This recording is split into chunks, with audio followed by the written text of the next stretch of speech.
আজ অন্য একটা স্বাদের গল্প তোমাদের সাথে শেয়ার করতে চলেছি। হোর্ডিং দেখে নিশ্চয়ই বুঝে গেছো আমি আজকে কোথায় এসেছি। হ্যাঁ, আমি আজকে এসেছি রিমিল লজে, রিমিল ইকো রিসর্টে। আর এই যে রিমিলের ট্রি হাউস, যেটা দেখলে মন প্রাণ সব জুড়িয়ে যায়। আর রিমিলের এই নীরবতাই তো তার আসল পরিচয়। ওখানে গিয়ে দেখি আমাদের জন্য রুম অ্যালট করা হয়েছে, যার রুমের নাম ছিল চাঁদো। তো ওখানে আমরা গিয়ে ব্রেকফাস্ট করে নিয়েছিলাম, দেন উড বি মাদারের জন্য আমরা অপেক্ষা করছিলাম। আর এই যে চলে এসছে উড বি মাদার। রিমা হলো রিমিল রিসর্টের ওনারের ওয়াইফ।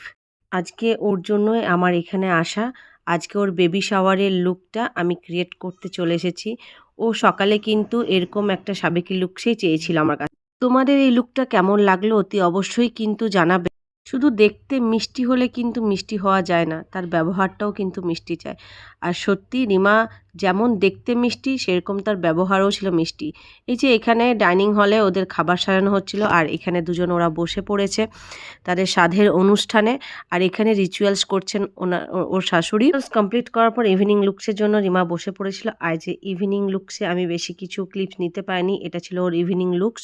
তোমাদের এই লুকসটা কেমন লাগলো অতি অবশ্যই কিন্তু জানাবে। দুটো লুকস তো ওর খুব পছন্দ হয়েছিল। ও আমাকে এক্সক্লুসিভ পার্টি মেকওভারের জন্য বুক করেছিল। তোমরাও তোমাদের এরকম স্পেশাল ডের জন্য আমাদেরকে কিন্তু স্ক্রিনে দেওয়া নাম্বারে বুক করতে পারো। জয় শ্রী রাধে।